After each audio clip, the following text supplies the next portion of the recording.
ደህና ዋላችሁ። እስላምና ፈረንጅ አሁን እንደው ይኖሩ የሆነ እዚህ መሃል።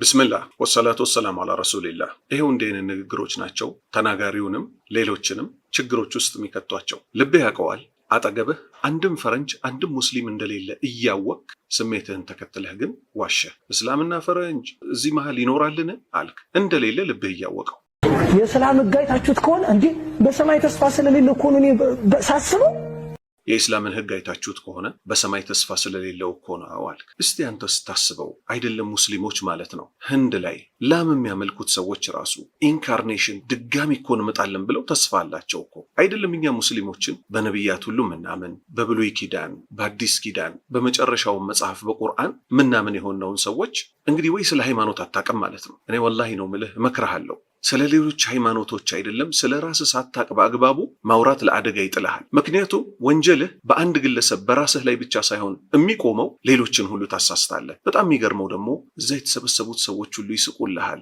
ስንቶች ናቸው እንደ ስታንድ አፕ ኮሜዲ በሃይማኖት ስም ፊት ላይ ከቆሙ በኋላ ለአደጋ የተዳረጉ? በምን የተነሳ? በሚያሳስቃቸው ሰው መሃል ማለት ነው። በጾማቸው ያለ ምቾት እኮ እኛ እንደው በፍስክ የለንም።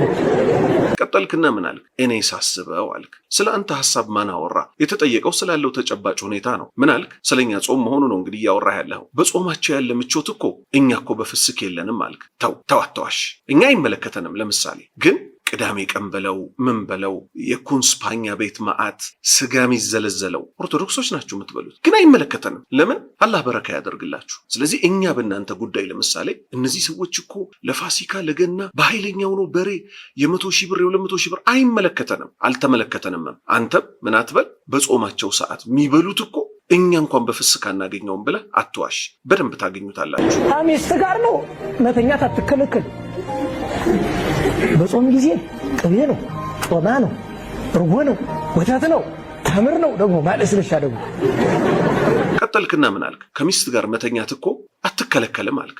ጥያቄው እናንተስ መች ጾም ከፈታችሁ በኋላ ከሚስታችሁ ጋር መተኛት ተከለከላችሁ? አየህ የኛ ጾም ለምሳሌ እንድንጾም ያዘዘው የ9ኛውን ወር የረመዳንን ወር ቢሆንም የቀኑን ክፍለ ጊዜ ትጾማለህ። እስከ መቼ? እስከ ማታ ድረስ። በማታው ክፍለ ጊዜስ በቀን የተከለከልካት ነገር በጠቅላላ ትፈቀድልሃለች።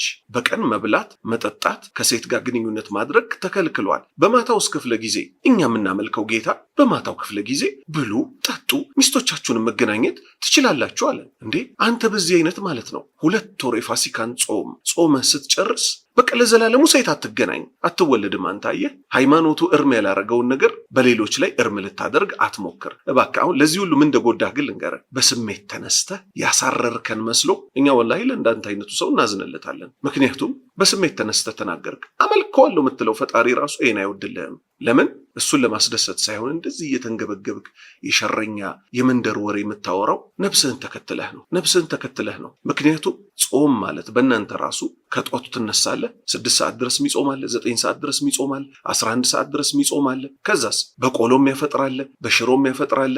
እንድታፈጥሩ ሃይማኖታችን ነው ባላችሁት እንደፈለጋችሁ ማፍጠር ትችላላችሁ። እኛ አይመለከተንም። እኛ እናንተ ነክተን አናውቅም። በሚገርምህ ሁኔታ እኮ ማለት ነው ራስህ የምታውቀው ጾም ሊገባ ሲል ብዙ ክርስቲያኖች ጾም መያዣ ብለው ስጋ በደንብ ይበላሉ አይበሉ? ስለዚህ ለምንድን ነው ስጋ የሚበላው? ለጾም እንዲያውም ሬዲ መሆን በሌላ ነገር ነው አይደለ? በሚገርም ሁኔታ ደግሞ ጾም ሲፈታ በደንብ ተደርጎ ስጋ ይበላል። በሚያሳዝን ሁኔታ የኛንም ልብ በሚሰብር ሁኔታ ደግሞ በዝሙት ሁሉም ያፈጥሩ ሰዎች አሉ። ክርስቲያን ሆነው መጠጥ ቤት ሄደው ሴት ቀጥረው 2 ወር ከጾሙ በኋላ ዝሙት የሚሰሩ ሰዎች አሉ። እነዚህን አታስተምርም? መጀመሪያ የሃይማኖት ሰው ከሆንክ ምን ተመለከተህ እባክህ? ወደኛ ሃይማኖት ቀጠልክና ምናልክ? በጾም ጊዜ ጮማ ነው፣ ቂቤ ነው፣ እርጎ ነው፣ ወተት ነው፣ እንዲያውም ማለስለሻ ተምራለው አልክ። ይሄ እንግዲህ ነገርኩህ እኮ ለኛ ሃይማኖት የተፈቀዱ ነገሮች ለእናንተ ላይ ፈቀዱ ይችላል። ለእናንተ የተፈቀዱ ለኛ ላይ ፈቀዱ ይችላል። እኛ ለራሳችን እንድንኖር ዝም ልትለንና ልትተወን ነው የሚገባው። አንተ ግን ማይገባህን ነገር ተናገር። አረብ አገር ብትሄዱ ደግሞ ከዚህ እስከዛ ተዘርግቶ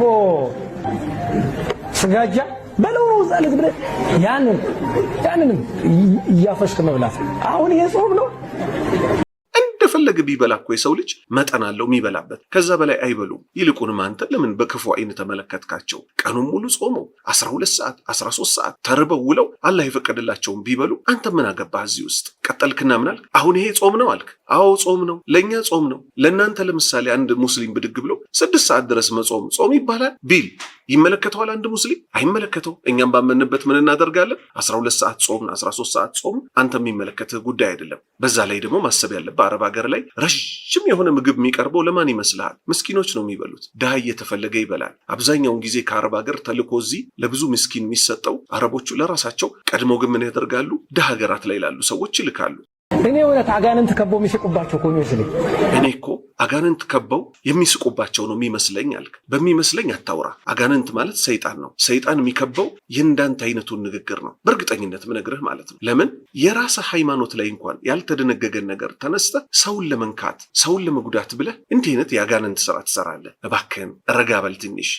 ገና ደስ ይለኛል በአንድ ጎን። ለምን ደስ እንደሚለኝ ታውቃላችሁ? እንኳን የናለም አላጥቶ ሁለት ዓለም ታጣምታለህ አይደል ወይ? እግዚአብሔር አይደለ ወይ? ደስ ይለኛል በአንድ ጎኑ። ለምን ደስ እንደሚለኝ ታውቃላችሁ? እንኳን ይሄን ዓለም አላጡት ብለሃል። እኛማ ይሄንን ዓለም አስመልክቶ ነቢዩ መሐመድ ምንድነው ያሉን? ዱንያ ለአማኝ እስር ቤት ናት አሉ። ለምንድነው ይሄንን ያሉበት ምክንያት? ዱንያ ላይ አላህ ጀነት ላይ ካዘጋጀው አኳያ ስታየው፣ ተስፋ ከምናደርገው ጀነት አኳያ ዱንያ ርካሽ ናት። የሚበላ ነው፣ የሚጠጣ ነው፣ የሚነዳ ነው። ያውም በህግጋት ተቀምጦ ዝሙት እንዳትሰሩ፣ ወለድ እንዳትበሉ፣ ወላጅ እንዳትበድሉ፣ ጎረቤት እንዳታስቸግሩ፣ ለኔ በቀን 5 ጊዜ ስገዱ፣ ጾሙ በወር እንደዚህ፣ ዘካ ደግሞ ይሄን ያህል ክፈሉ፣ ሐጅ በዚህ ወቅት ሄዱ፣ እንዳለ ስሜትን መከተል አቁመ እስር ቤት ውስጥ ሆነ ለሚቀጥለው ጀነት መዘጋጀት ነው። ስለዚህ አንተ እንዳልከው እንኳንም ይሄንን ዓለም አላጡት ሳይሆን ይሄንን ዓለም እኛ አተነዋል። ተራ ነገር ስለሆነ ጠፊ ስለሆነ ለዛ እኮ ነው ምንም ነገር ቢደርስብን አልሐምዱሊላህ ምንለው። ፈረንጅና እስላም አውቆበታል። ያኛውን እስላሙ ታውቆ አይደለም፣ ፈረንጁ ግን አውቆ ነው። እስላሙ እኮ እንደዛ አድርጎ ጸድቃለሁ እንዴ? እኔ ይገርመኝ። ቀጠልክና ምን አልክ? ፈረንጅና እስላም አውቆበታል አልክ። አላሁ አክበር። አሁን እስቲ ፈጣሪ የለም ከሚሉት ፈረንጆች ጋር እንዴት ታገናኘናለህ? ያውም ሁሉም እኮ አይደሉም፣ ግን ብዙ ኤቲይስቶች አሉ ፈጣሪ የለም ብለው ከእንስሳ ጋር የሚጋቡ፣ ወንድ ለወንድ የሚጋቡ፣ ሴት ለሴት የሚጋቡ ብለህ አንድ ሀገር ላይ እየኖርክ አታቀንም ነው ወይስ ውስጥ ያረገዝከው እርጉም ነገር ስላለ ነው እኛን ከፈረንጆች ጋር መታገናኘን? ግን የውስጥ አዋቂው ጌታ ሰማይ ምድርን ይዘረጋ ምን ያደርግሃል? ይተሳሰብሃል። እስላም እኮ እንደዛ አድርጎ እጸድቃለሁ ነው የሚለው አልክ። አዎ ጾመን እኮ እንጸድቃለን ስለምንል እኮ ነው ድሃም እናበላው የመሳሰሉትን ነገሮች ምን ሰራው ማለት ነው። ለነገሩ ገድዬ ጸድቃለሁ ብሎ ካሰበ በልቼ ጸድቃለሁ ይልም አያስገርም አይደል?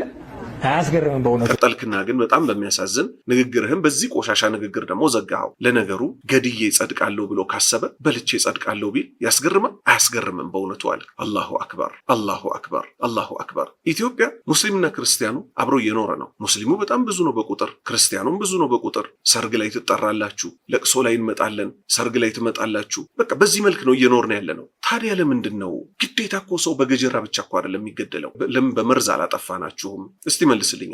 አንተ እንደምትለው ክርስቲያንን መግደል ገነት ያስገባል ብለው ነው የሚያምኑት። ገለህ ገነት ትገባለህ ከተባለ በልቼ ጸድቃለሁ ቢል ያስገርማልን? በእውነቱ አያስገርምም ማለት እና እንደው ከምንም በላይ ቆም ብለህ እስቲ እቺን ምክር ለብቻ ቁጭ ብለህ ስማት። እንደው ወደ ፈጣሪ ያቀርብሃል ይሄ ንግግር። አያሁን ችግሩን መሰለ እንዳንተ አይነት ሰዎች መድረክ ላይ ወጥተው they want to entertain ህዝብ ማስደሰት ነው የሚፈልጉት። ስለዚህ ህዝብ እንዳይከፋባቸው ገብተዋል። አንተ የያዝከው መንጋ አለ እንደዚህ ዝም ብለህ ክፉ ክፉንም ስትናገር እያለ የሚስቀልህ ማለት ነው። ስለዚህ እነዚህን ሰዎች አሁን ማሳቅ አለብህ። አጀንዳ ይዘህ መምጣት አለብህ። የራስህ አጀንዳ እኮ ብዙ አለ። ክርስቲያኖች ሆነው ስንት መጥፎ ነገር የሚሰሩ አሉ፣ ዝሙት የሚሰሩ አሉ፣ ከቤተ እምነቶቻችሁ የራቁ ሰዎች አሉ። እነሱም በስነ ስርዓት ከሱስ ከመጠጥ አታወጣም። በሚገርም ሁኔታ በየመጠጥ ቤቱ በየምኑ ምን አለ ለማርያም ቤተክርስቲያን ለገብርኤል ቤተክርስቲያን እየተባለ የሚቀመጥ ሳንዱቅ አለ፣ ሳንቲም ሰዎች የሚሰጡበት። እዛ ዝሙት ይሰራሉ፣ ከዛስ እዚህ ደግሞ ሳንቲም ይከታሉ። ዝሙት ስትሰራ ያደረችውም ሴት ምን ታደርጋለች? እዛ ውስጥ ደግሞ ሳንቲም ትከታለች። ስለዚህ እነዚህን ክፉ ነገር እንዲተዉ የመሳሰለው ለምን አትመክርም? ግፍ እንዲህ አይነት ግፍ የምትሰሩ ሰዎች ብዙ ነገር ከእጆቻችሁ እየወጡ ነው። በምን የተነሳ?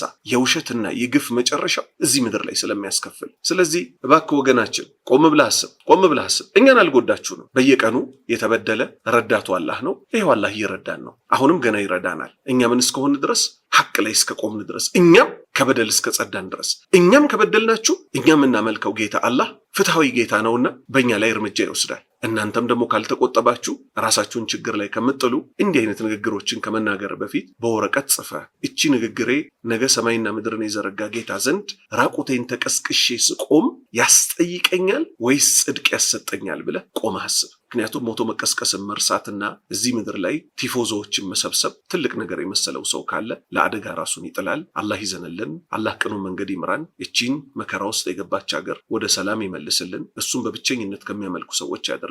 በጽድቅ የሚያዙ ከመጥፎ ከሚከለክሉ ሰዎች አላህ ያደርገን። ጨርሻለሁ።